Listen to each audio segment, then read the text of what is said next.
Hi everyone, it's Tamara here with another card making tutorial. This week I'm actually using the newsletter freebie from Sweet November Stamps called A Great Catch. So if you're a newsletter subscriber with Sweet November Stamps, you'll be able to have gotten this image for free. I'll be doing some Copic colouring of the image and then making a box card for our little cuties to float in fishing. So let's get started with some colouring.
I'll be using the mini Slimline outside the box dynamics from MFT to create my box card.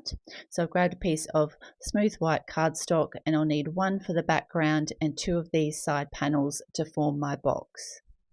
Then I'll need the two inserts, one background, one front rectangle and two side squares to finish off my card. Now I've also grabbed these dies from my stash. They're just like little wave dies, and I'm going to create some waves for my inserts. So I've just grabbed a piece of smooth white cardstock and just cut that in half just so it's just big enough to go over my inserts. Now I also want to make sure these are the same size of the inside of my inserts, so that when I install them into them, once they're in the box card, they'll be the perfect size. So I've grabbed out my ruler and made some measurements, marked with a pencil where I need to do my trimming, and I'm just cutting to the inside of that pencil mark, so now I have the perfect size for my inserts. Now before I run them through my die cutting machine, I'm going to be doing some ink blending using Salvaged Patina and Peacock feathers. So I'm just blending between these two to get a darker color on the bottom and blending it out through to the Salvaged Patina to the top. So I'll do both panels exactly the same for my waves. And also for my front panel, which will have my sentiment on, and also my two square side panels, I'll do exactly the same colors so it all matches in together. So I'm just going to blend it out again and just using my little brushes to get a nice smooth blend between the colors. Now you always know I love my cloudy background, so I've grabbed out my cloud stencil and just using tumbled glass, I'm just going to get a nice fresh kind of cloudy look on the back of my back panel. And then just to make sure it's a contrast against the actual panel that forms the box card, I'm just going to give it a gentle kind of ink blend around each of the edges with the tumbled glass, and that way it will set it nicely against my white backdrop. I've grabbed out my MISTI and my front panel so we can get our sentiment sorted. So I'm just lining that up in the bottom of my MISTI and just grabbing this sentiment from an MFT set. I thought it would work really well for these little cuties going out fishing together. So just lining that up and trying to center that as best I can, eyeballing it. And then I just close up the lid of my MISTI, and using the scored lines that are actually on your door of your MISTI, you can just make sure that they're even on both sides before you put that down and lock that in place. So we'll get our magnets back in, attach that to our front door, and we'll get that lined back up down the bottom because it had moved a little bit. I'll grab out my anti-static powder and get that down to make sure no bits of embossing powder go where I don't want them. So put a good amount of powder on that. I'll grab my Versa watermark ink and we'll get our sentiment inked up. Pop that down with our MISTI door and we'll give that a second stamp with our VersaFine so that we get a very nice impression of our sentiment. Now we'll grab our folded piece of white printer paper so that that catches any excess embossing powder we have. So I'll sprinkle this on the front. I normally like to do it twice to make sure you get plenty of powder on your sentiment. We'll just set that aside and we'll just scoop all that extra embossing powder back into our bottle. So I'll grab out my reversible tweezers and I've preheated my heat gun so it's nice and hot. I go to the back first to get rid of any particles that might be on the front, and we'll make sure that's all nice and melted and set that aside to dry. Now I used my scan and cut to cut out my image, so it did leave a lot of white space around the image because of obviously the lines from our fishing rods. So I'm just wanting to kind of blend that in a little bit better with the background. So I'm using the same stencil that I used, a trick that I learnt from Amy, using that stencil to make my cloudy sky to match in with our background panel. But you would be able to just cut that out yourself and make it a little bit tighter than how I had it. I'm just getting that cloudy background now put onto our background panel for our box card, and we'll now assemble all our pieces. I just fold them initially gently along the scored lines that come when you run that through the die cutting machine, and just burnish with my bone folder so you get a nice crisp finish to your card. So now I'll just add a little bit of glue. I do like using glue for my box cards because it just gives it a little bit more stability, I find, when people are using it. So while that part dries, I'm just going to fold and burnish my inserts. And then we can do the other side of our box card and glue that down. It's really easy to line these up. They're just perfectly squared if you get along that line. So when that bit's drying, I'm going to stick on our waves onto our anglers. I just thought it was easier to add this prior to putting it into the box card, because that way you can line that up really well with our little boat, and then we'll get our background panel installed into our box card. So now our box card is pretty much complete in the assembly. So now we'll get our inserts glued in there. I'm just going to have them evenly spaced apart. So one at like closer to the back and one closer to the front.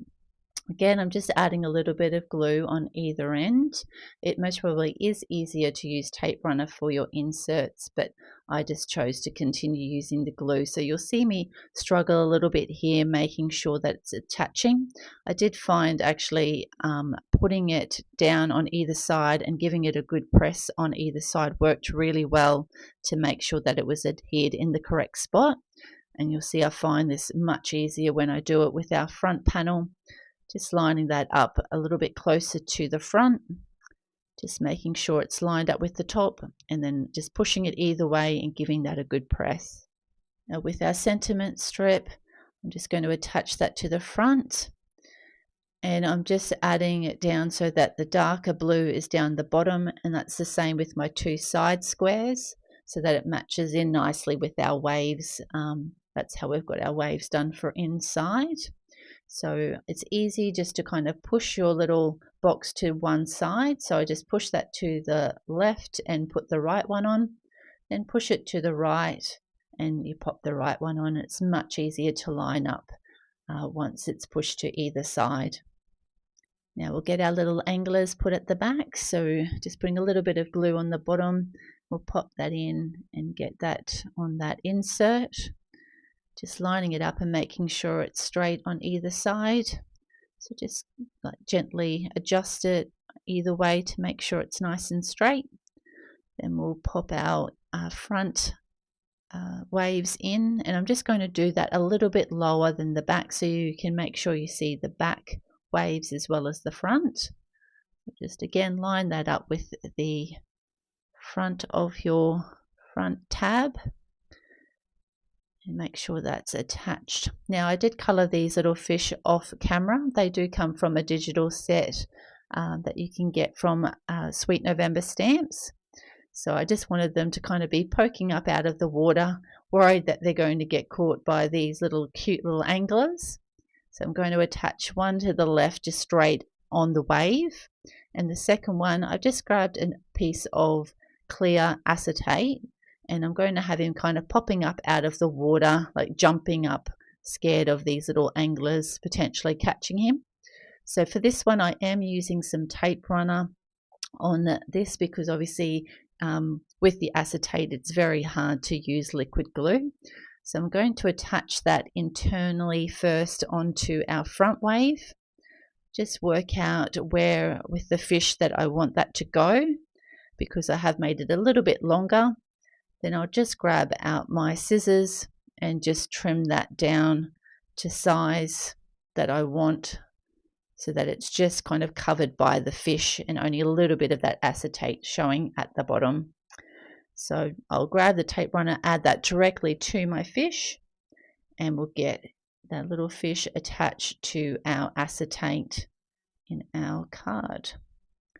Just lining that up, and now you've got the perfect little fish hopping out of the water.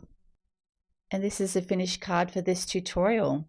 These little anglers are so cute and were so fun to color up, and I think that anyone that loves fishing would love to get a card with these guys on the front.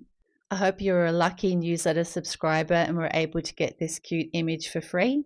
If you'd like to receive any freebies in the future, make sure you sign up for the Sweet November Stamps monthly newsletter.